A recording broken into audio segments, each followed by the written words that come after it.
Okay, now that I've got you here, how about I give you a 5-pound plate's worth of advice, right? And it's simple. It's simple, not necessarily a lot of thinking going on here, but you can pretty reliably split up lifters into two categories. One, kind of gets themselves going with maybe a song they like, or whatever. Maybe they go no music, they're going hardcore. They're dopamine maxing, trying to get rid of any distractions. And the other group is going to turn on a damn Conquest versus Invincible edit, leave it on loop for a couple of minutes, and go nuts on Incline Smith. That other group is going to play a Berserk edit, or just listen to freaking the straight up soundtrack, get amped up by the energy that's feeding the guy, and then just fucking like, I'm not even talking specific thoughts. Like, honestly, I've never really been one to go through the scenario logic, where it's we've all kind of heard the freaking classic Dorian Yates, imagine somebody's got a fucking gun to your little baby's head, and if you don't get one more rep, that sort of thing. I've never really gotten into that so much, but like I'm kind of getting flashbacks in a way here. Mainly before squats and barbell is where I can really get amped up and kind of excited. And there's really nothing short of a damn adrenaline rush. Like, something about the squats, it pushes me over the edge, because with Smith bench or Smith squats or leg press, I never really get that same feeling. But I'll be sitting on a block before 5 plates, 5.5 plates, even the rare 6-plate appearance, even though that was never really super frequent. And I'm sitting there, I got some kind of music going, and just like the antsiness of knowing I was about to lift that, and it probably has something to do with the overall, like, maybe nervous system exposure of the barbell squat. Just something about it, right? It kind of makes it click for me. But I'll be sitting there and then kind of get my breaths together, and kind of like just out of nowhere, you get this sort of feeling, your heart's beating, like it feels like 200 beats a minute, just go crazy, right? So that's what I'm trying to embody. I'm trying to get a little bit more of that energy to flow now that I'm, actually got some food in my system. Because my dieting phases are always a break from that style of training. And what I mean by that is, like, when I'm dieting down, the point isn't how much damage can I do. And it's never how much damage can I do. It's how much stimulative damage can I do, right? In a good way. But dieting down, especially, I don't need to try to lift, the most weight I've ever lifted before for squats, or press the heaviest dumbbells I've ever done, especially if I've only had like 500 calories worth of food beforehand. You know what I'm saying? What I'm really concerned with is actually just muscle maintenance. Trying to maintain all the size I've already built and peel off fat on that outer layer. So, it really is a complete inverse relationship, because now that I'm bulking up, I'm going to start depositing a little bit of that fatty layer and going as crazy as I can on these sets, to the point where, there's going to be a lot more not even self, but like assisted reps, drop sets, rest pause sets, things like that. Whereas, these last 4 months have all just been basically straight sets alone. Go to just about muscular failure. If it's a squeezing set, sometimes it's a little more like just until you can, tell you've really done enough to, induce some damage, get a little extra pumped up. But now that I've got some food in my system, my basic battle, my basic antagonizing force stopping me from getting where I want to go is simply, my own kind of comfort level stopping me from going as hard as I can. Right? So that's where getting amped up pre-set can kind of help you fight against it. Being uncomfortable in general, really exerting yourself in a set, it's not something you can do forever. You only have kind of a short, limited window of just, even your breath to be able to go about it. But that's where, dieting, bulking, whatever, I think it's important to have a little bit of, I guess, what you could call a preset ritual. And it's not that flashy, nothing fancy there, but it's music playing, something playing, phone down, no talking. Take a few deep breaths, kind of clear your mind, and then just get after it. You know, very guttural, very primal. I mean, I'm really not a fan of seeing it. Like, if you're warming up, it's different.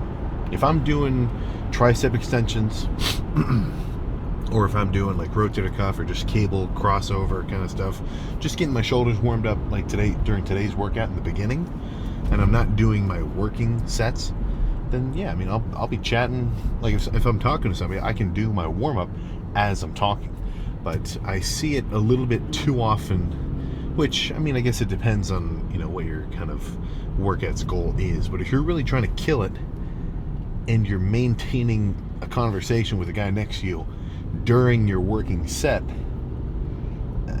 that's never, you know, I'm never going to look at somebody who's literally just chatting on the pec deck or on the chest press and think, wow, he is 100% engulfed into that set. Nothing could distract him. You know what I'm saying? So I guess there's no better way to put it than to lock in, as it were. But playing for chest, pressing with a reasonable degree of weight, heavy enough to be heavy, but not heavy enough to hurt myself. And then, you know, some cable stuff, some squeezing stuff. There's a couple machine presses I like at this gym, so really, I'm just gonna kind of see what happens. But I can guarantee within probably an hour and a half, because I still got to park, put all this stuff down, but within 45 minutes to 50 minutes of once I've stopped warming up, hopefully my pecs are going to double in size. Maybe not double, but, you know, aim high, right? So I don't want to go too crazy heavy. I never really used this machine, so 4 plates felt pretty manageable. I decided 5 might be pushing it beyond comfortability. So even middle ground, Goldilocks style, the 25 will serve me well. But like I was saying in the car, gonna take a moment, center my thoughts around going freaking insane, and then try to squeeze my chest as hard as possible at the top of every rep. And once I can't even hold the top anymore, get some partial action started.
One more.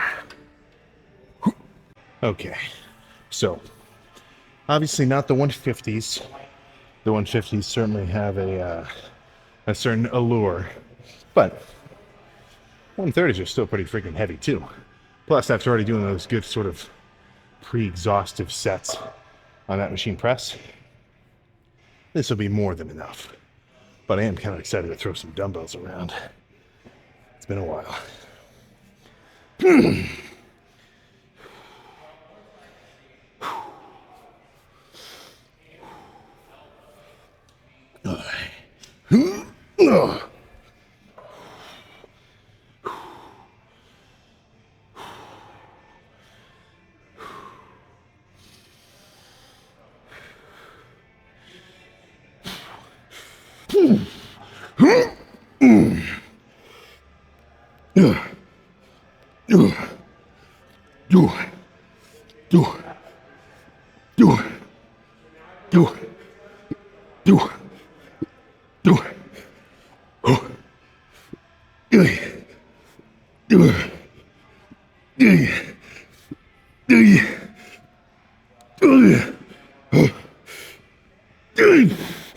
Oh my God, okay.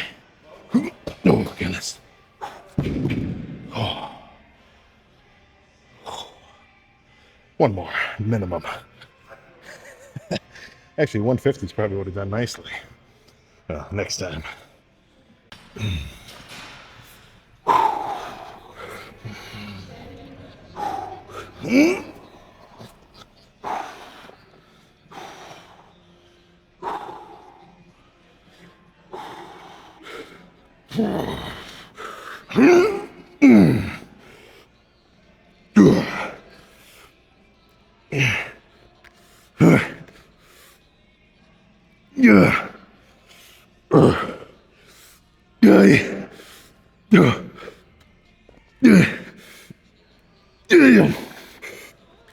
Okay.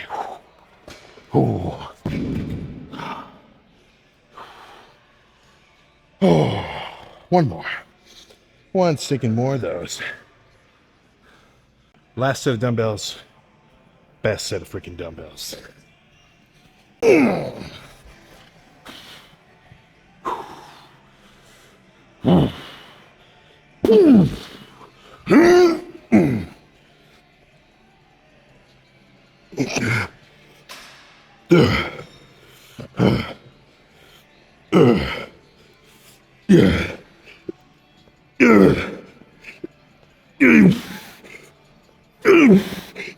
Okay.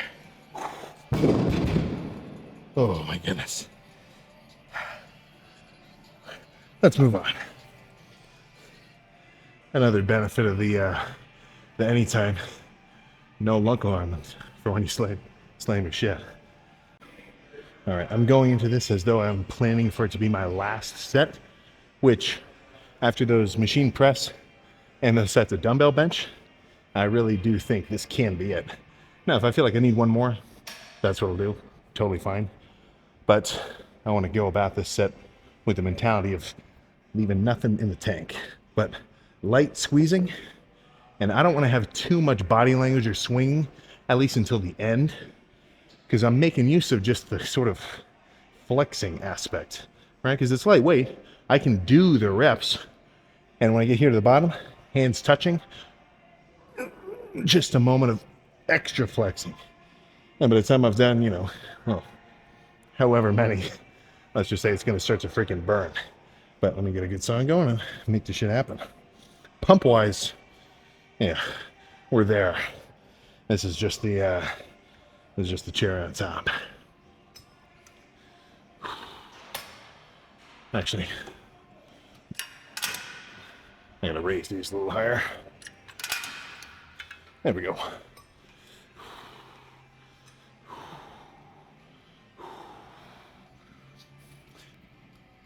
Nah. Nah. Nah.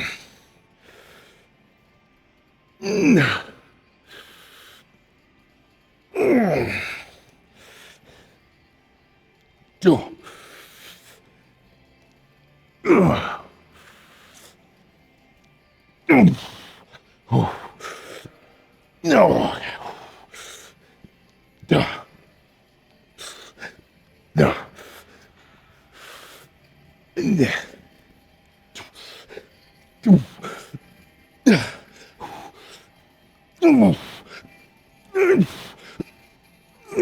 Okay.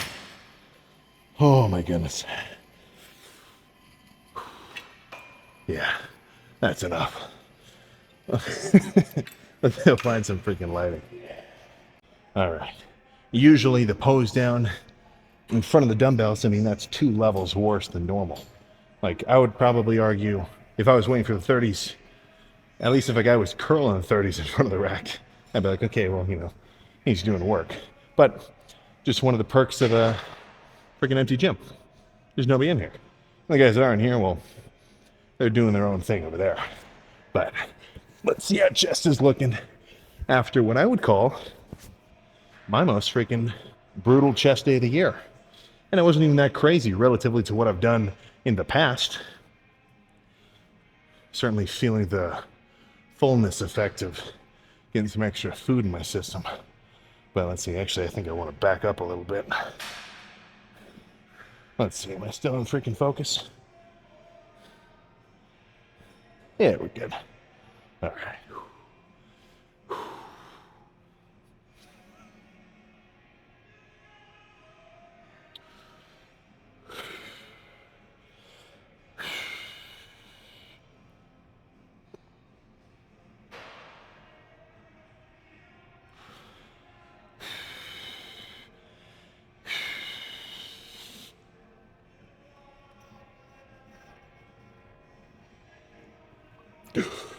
Oh my gosh.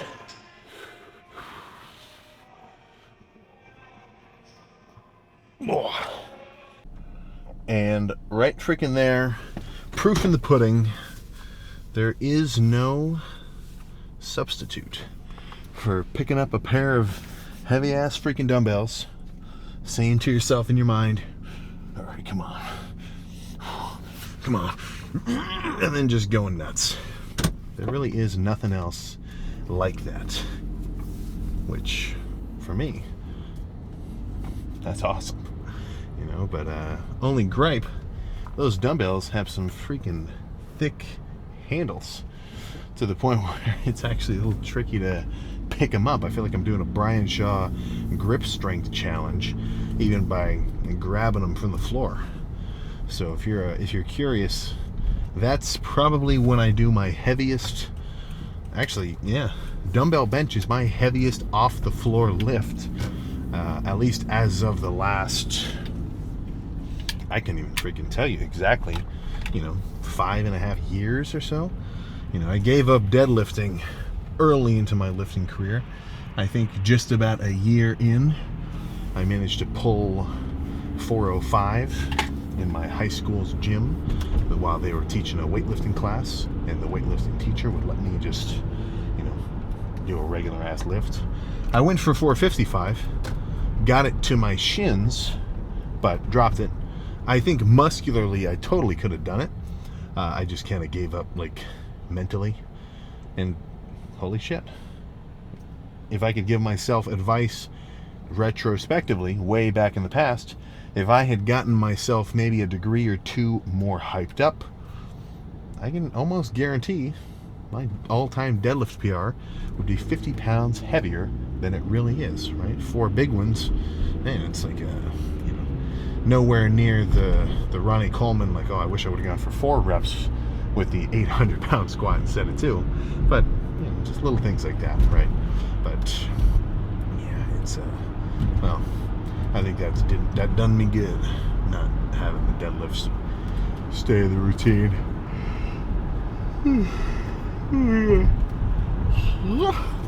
But yeah, feeling good. Shoulders feeling good. Elbows feeling good. Wrists feeling really good.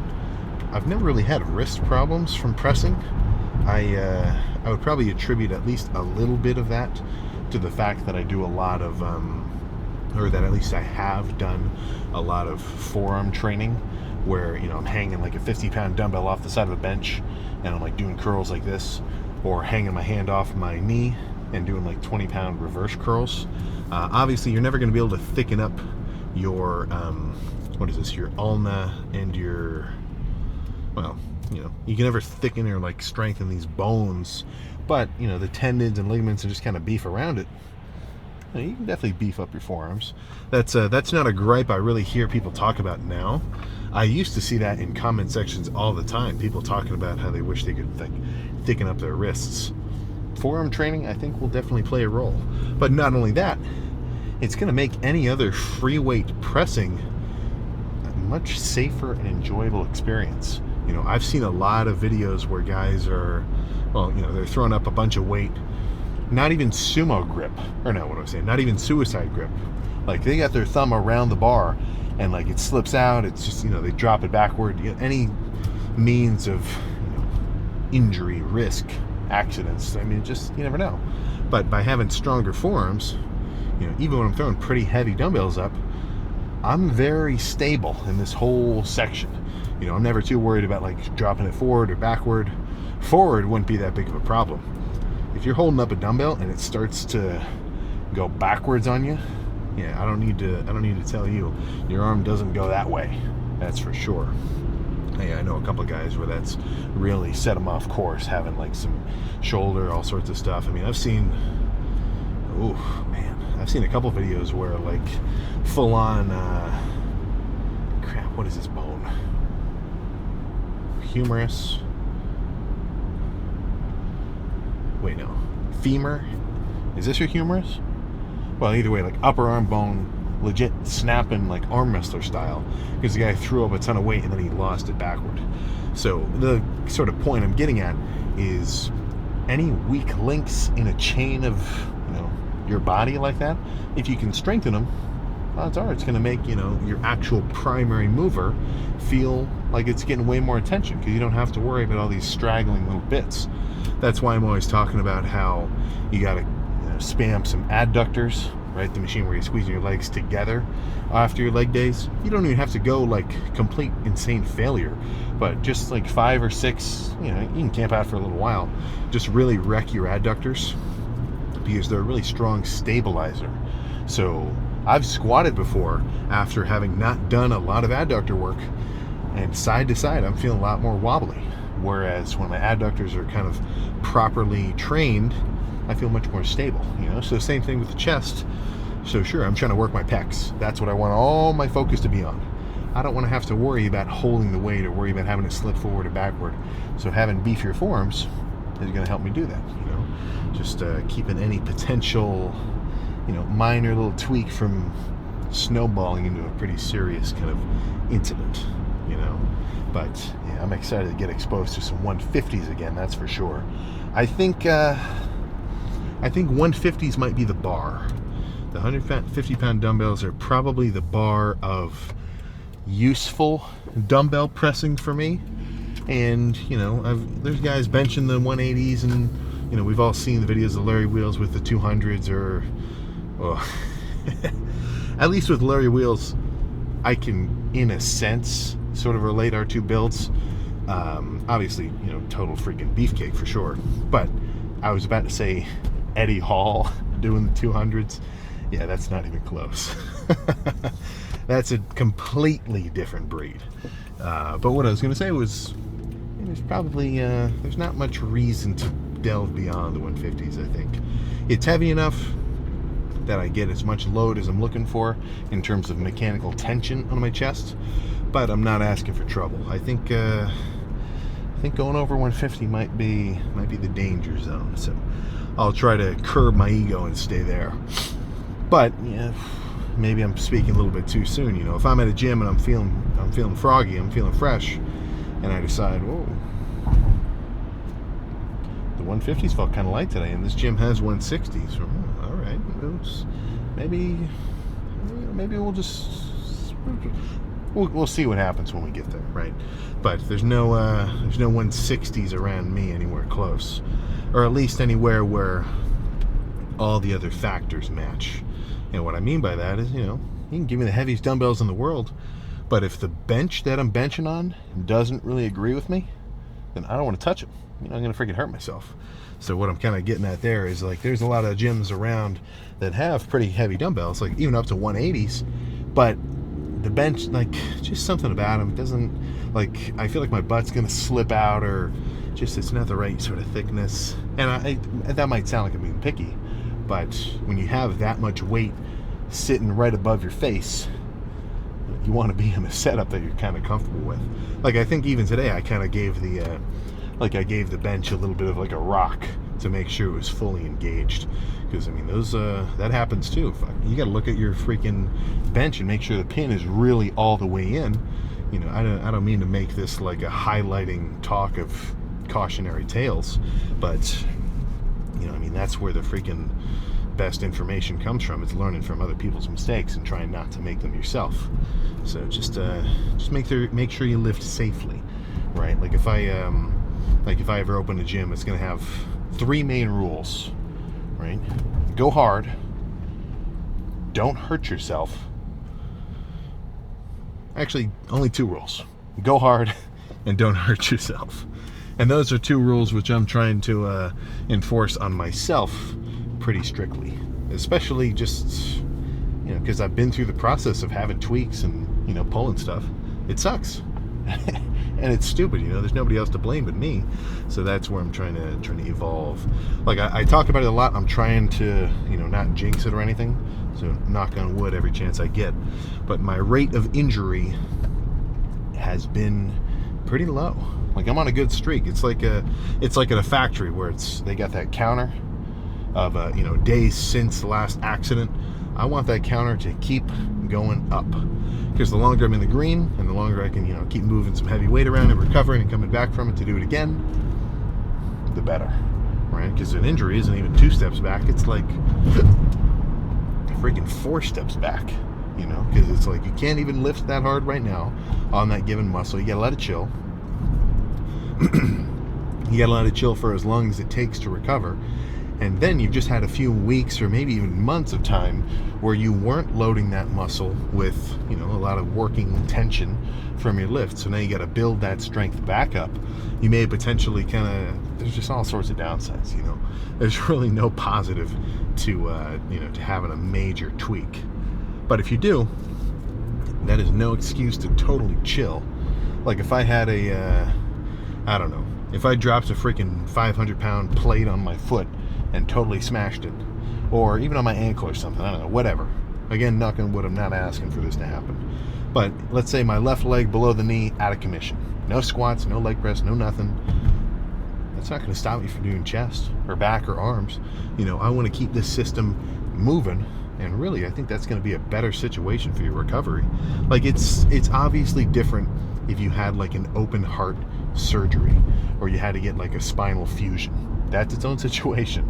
Like a serious surgery like that, rest and recover, you got to relax, right? Because that's freaking serious, But if you freaking, twisted your ankle or you tore your ACL or something, or, just whatever, minor enough that as a whole you can still get around and get your shit done, then I think it's in your best interest to keep yourself moving. Because like I just said about all those steps back, like, you hurt yourself, you can't work that muscle, then it's going to take you extra long to build up that strength again.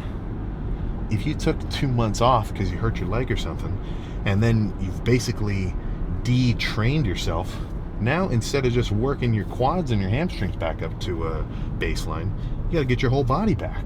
You know what I'm saying? And it's your metabolism going to slow down because you're not giving yourself that stimulus from the weights. Like if you can keep moving around, that is a much better situation than to not. So that's where I'm not envious, of course, but I do always get a certain sense of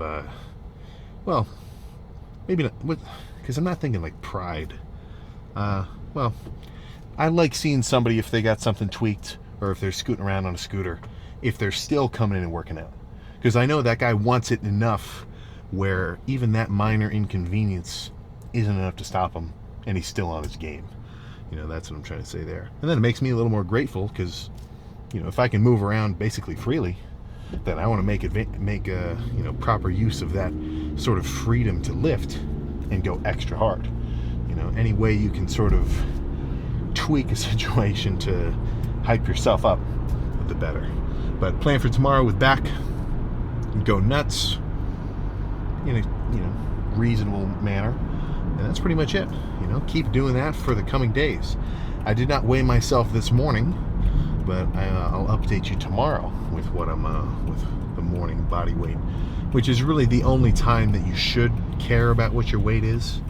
Like if somebody told me, dude, Sam, I broke 200 pounds today, and they weighed themselves at 8 o'clock, fully clothed with shoes on, I don't know about that, man. I don't know if that really counts.